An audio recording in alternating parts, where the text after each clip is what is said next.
निशा अरे बापरे काय ना काय कुठे करतोस तू? कोण आलं? खाऊ आहे का खाऊ? काय मॅडम काळे दिसताय मनगुतकर. गावाला जाऊन काळे झालात की काय? काम करायचं. काम कराय भारी बाबा. या म्हातारीचा कालवा चाललाय. निशांग नको.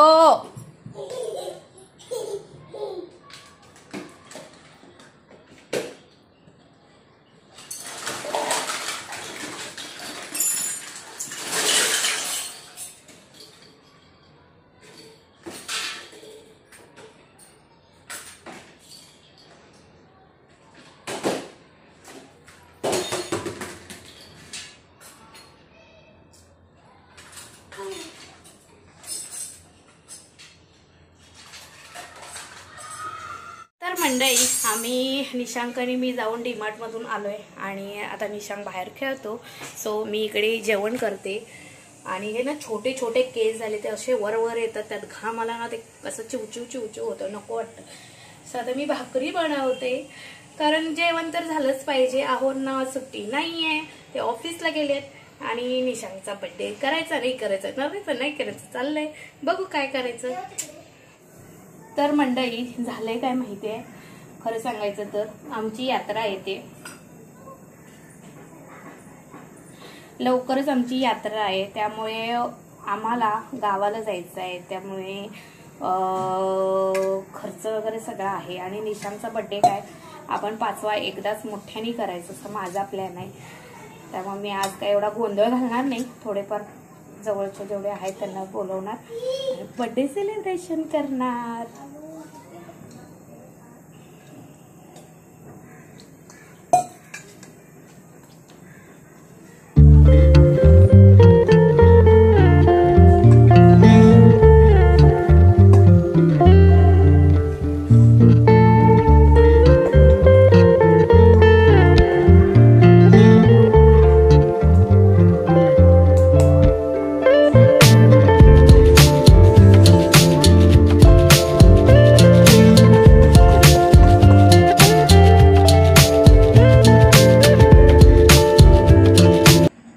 आमच्या निशांकचा बर्थडे आहे, आम्ही त्याला कोणी रागवायचं नाही ठरवले, पण तो दीदीला कसा डिस्टर्ब करतो, मला कसा डिस्टर्ब करतो बघा.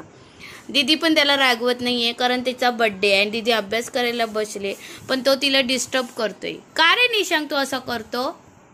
आणि आता व्हिडिओ सुरू केला तर जाऊन बसला बरोबर आपल्या खेळण्यात. तर मगाचपासून तिचे केस सोड, तिला हे कर, मार चालू होतं त्याचं. ओय बर्थडे बॉय, काय बर्थडे बॉय? कोणाचा बर्थडे? दीदीचा आहे का निशांकचा आहे? बाबाचा आहे. मग केक कोण कापणार? बाबा. निशांक कसा कापणार केक? बघू, इकडे दाखव, इकडे इकडे, मागे फिर माझ्याकडे बघ, माझ्याकडे. हां, कसा केक कापणार? केक कसा काप? अच्छा, आणि खाणार कसा केक? आणि आमच्याकडे तिकडे 4 बॉल आहेत, तरी पण आम्ही सकाळी डीमार्ट मध्ये जाऊन हा बॉल घेऊन आलोय, है ना? आम्हाला बॉल आवडतात ना. किती बॉल आवडतात? 3. आणि तुझ्याकडे किती बॉल आहेत आता? किती आहेत? 5 आहेत, है ना? हां. निशांकला काय आवडतं? बॉल. हां. गुड बॉय आहे ना निशांक की बॅड बॉय आहे? दीदी बॅड बॉय आहे, दीदी तर बॅड गर्ल आहे. दीदी गुड गर्ल आहे माझी, अभ्यास करते. तर मंडळी, निशांकला झोपवता मी थोडा वेळ झोपले होते, पण आता म्हटलं चला झोपून काही फायदा नाही, कामं करूया. कारण निशांकचा बर्थडे आहे तर केक तर मी घरीच बनवणार आहे आणि थोडंसं खाऊ बनवणार आहे असा विचार आहे. मी ना डीमार्टमधून येताना, आज नाही लास्ट टाईमच्या वेळेला, ह्या समोसाच्या पट्ट्या आणल्या होत्या. सो म्हटलं चला आज त्याच्या पट्टीचा असं समोसे बनवूया. सो मी इकडे ते बाजूला काढून ठेवले सगळं साहित्य आणि समोसामध्ये चीज पण घालणार आहे. सो हे चीज पण बाहेर काढून ठेवले.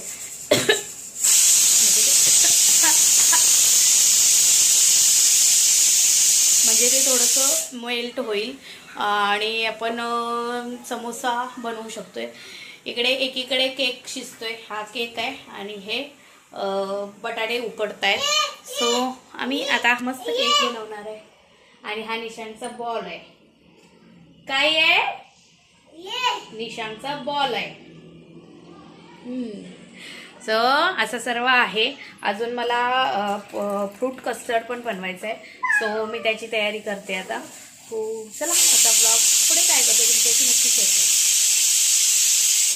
निशांकच्या बड्डेसाठी फ्रूट कस्टर्ड बनवायचं होतं. त्यासाठी मी 1 लिटर दूध गरम करायला ठेवून दिले. त्यामध्ये कस्टर्ड पावडर टाकायची होती आणि म्हणून मी जवळजवळ अर्धा कप एवढी कस्टर्ड पावडर घेतली होती 1 लिटर दुधासाठी. त्यामध्ये थोडंसं कोमट झालेलं दूध घातलं आणि छान मेल्ट करून घेतलं आणि नंतर मग ते गरम होत असलेल्या दुधामध्ये ठेवलं. आणि हे काय फक्त आपल्याला थोडंसं गरम करायचं. जसं दुधाला उकळी येईल तसं ते घट्ट होत येतं, म्हणजे आपलं फ्रूट कस्टर्ड तयार होतं.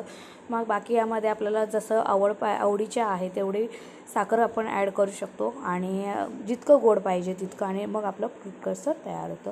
तर इकडे मी मस्त असं दूध गरम करायला ठेवलेलं आहे. साईडला आपला केकही बनतो आहे.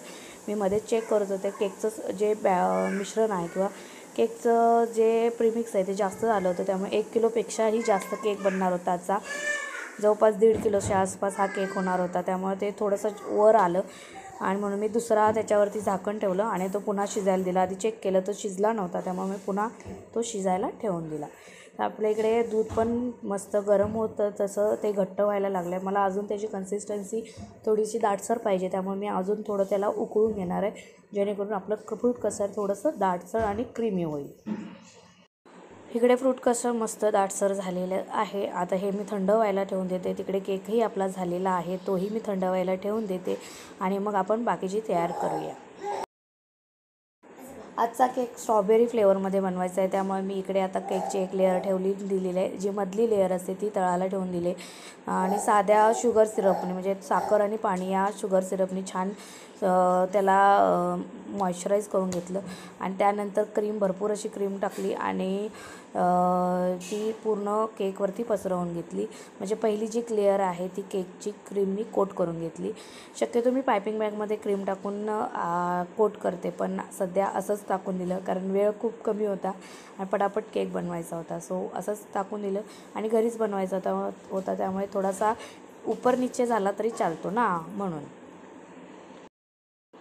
आता यावरती मी थोडंसं स्ट्रॉबेरी क्रश जे आहे ते टाकलेलं आहे आणि तेही छान पसरवून घेते, म्हणजे आपल्याला जे त्याचं जो फ्लेवर आहे ते छान येईल. आता मगाशी ते मी शुगर सिरप केलं होतं, त्यामुळं त्यामध्ये शुगर सिरपमध्ये थोडासा जो आपला स्ट्रॉबेरी फ्लेवरचा क्रश आहे तो घालायचा होता, जेणेकरून तो सगळीकडे जाईल. पण ठीक आहे, नंतर मी ॲड केलेला आहे. म्हणजे पाणी बनवलं होतं त्यामध्ये थोडासा शुगर सिरपमध्ये जो क्रश आहे तो ॲड केला, नंतर त्याने हा कोट केला, म्हणजे त्याचा जो फ्लेवर आहे तो पूर्ण केकमध्ये आपल्याला खाताना फील होईल या हिशोबाने. सो त्याच्यानंतर मी मस्त अशी क्रीमनी हा केक पूर्ण कोट करून घेतलेला आहे, जेणेकरून आपल्याला पूर्ण त्याचं जे फिनिशिंग आहे ते व्यवस्थित करता येईल. गडबडीत सगळ्याच गोष्टी होत नाहीत, म्हणून मग मी पटकन, कारण फिनिशिंग इतकं करण्याच्या भानगडीत मी पडलेली नाही आहे, कारण मला 1 किलोचा केक करायचा होता, जास्त मुलं येणार म्हणून मग पुन्हा तो दीड ते 1.25 किलोचा हा केक झालेला आहे. त्यामुळे मी आता छान असा त्याला क्रम करून घेतला. जरा जास्त वेळ शिजवल्यामुळे त्याचा जे थोडासा डार्कनेस आला होता, पण तो त्याच्यावरती जे केकचं क्रीम लावली त्यामुळे ते कोट झालं आणि एवढं काही दिसून आलं नाही. आता ह्या मी मस्त पूर्ण हे बघा अशा पद्धतीने पूर्ण क्रीमनी कोट केलेला आहे केकला, म्हणजे आपल्याला त्याच्यावरती डिझाईन बनवता येईल. मी याच्यावरती थोडंसं मिकी माऊसचा चेहरा काढण्याचा प्रयत्न केलेला आहे, म्हणजे दिसताना छान दिसतं आणि लहान मुलांच्या ह्याच्या वेळेला ते दिसायला डिझाईनही छान वाटते.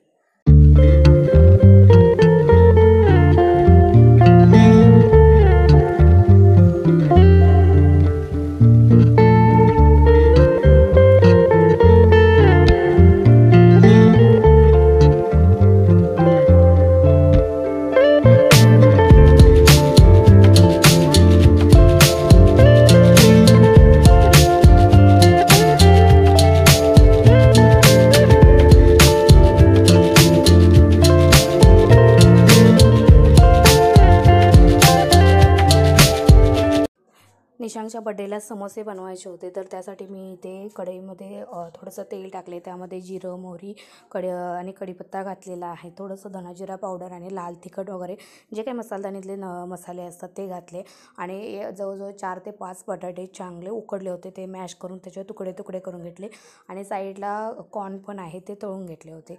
सो हे मसाला घातलं, थोडंसं तिखट कमी केलं होतं, त्यामुळे मुलांना हे समोसे इतके आवडले ना खरं सांगायचं तर.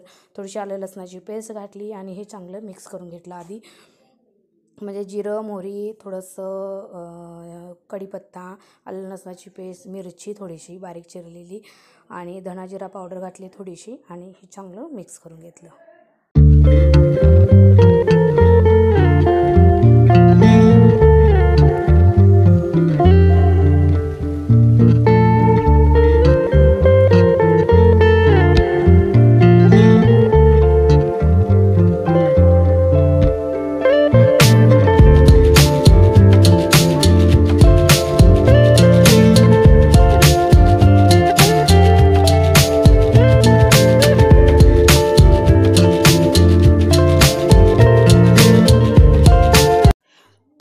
इथे चांगलं मसालेही छान मिक्स झालेले आहेत आणि बटाटेही पुन्हा हे झालेले. सो मी आता पुन्हा त्यामध्ये मिक्स केलं, थोडीशी चवीनुसार मीठ घातलं. बटाटे चांगले मिक्स झाले तर त्यामध्ये आपल्याला उकडलेले कॉर्न घालायचे आहेत म्हणून. आणि हे सगळं सुप्रियाताई करत होते. ॲक्च्युली ह्या ज्या समोसेच्या मी पट्ट्या आणल्या होत्या त्या मी पहिल्यांदाच आणल्या होत्या, त्यामुळे मला ते समोसे बनवता येत नव्हते. त्यामुळे सुप्रियाताई आल्या म्हणून बरं झालं, जेणेकरून त्यांनी मसाले म्हणजे काय ते समोसे आहेत त्यांच्या पद्धतीने मला दाखवले आणि मी ते बनवले, त्यामुळे ते पटपट झाले. बाजूला इकडे थोड्याशा मैद्याच्या पिठामध्ये थोडंसं पाणी घातले आणि त्याची स्लरी करून घेतली. उकडलेले मके यामध्ये घातलेले आहेत आणि आपलं हे स्टफिंग जे आहे ते रेडी झालेलं आहे. यामध्ये थोडीशी कोथिंबीर घातली होती याच्या आधी.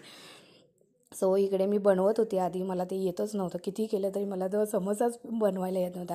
पण सुप्रियाताईंनी याच्यापूर्वी केले होते त्यामुळे त्यांना ते जमत होते. तर आम्ही त्यामध्ये थोडंसं स्टफिंग आतमध्ये थोडं घातलं, त्यावरती थोडंसं चीज आहे मोझरेला चीज ते थोडंसं घातलं आणि हे अशा पद्धतीने समोशाच्या पट्ट्या ह्या तयार केल्या सील पॅक करून. म्हणजे आपले हे समोसे मस्त असे तयार झाले.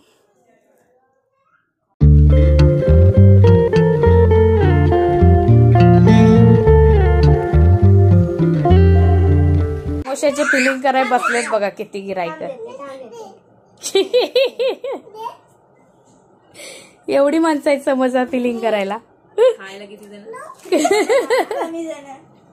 बाबा समोसा फिलिंग झाले, समोसा या द्या द्या द्या.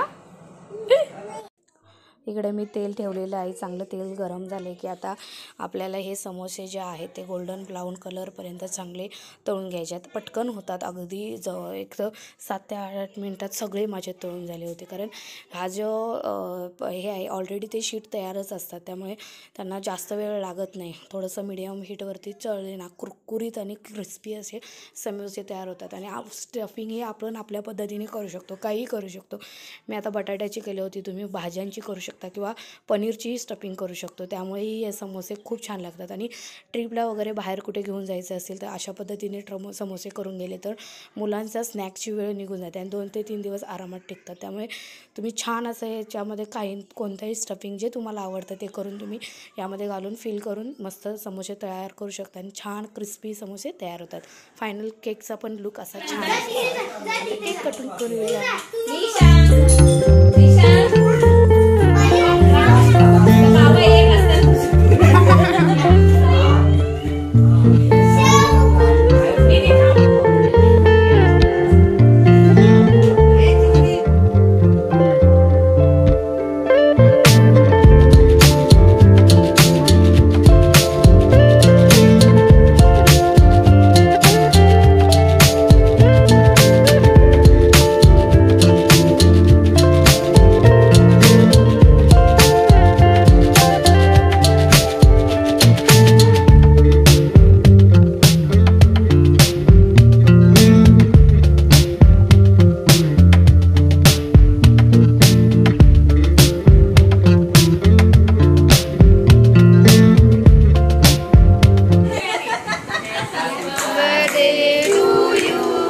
Happy birthday to you.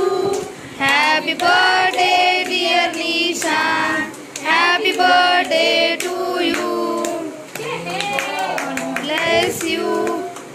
God bless you. Happy birthday, dear Nishang. Happy birthday to you.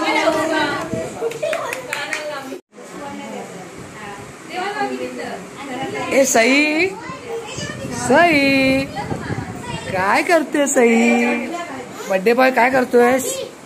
काय करतोय तू? काय करतोय? हा थंडा पितोयस? तू बस ना चालली? निशांत काय करतोय? अरे वा वा वा. सई हाय हाय. इसमें फ्रूट्स डाले हैं. फ्रूट्स तुझे कुछ करनी भरतो.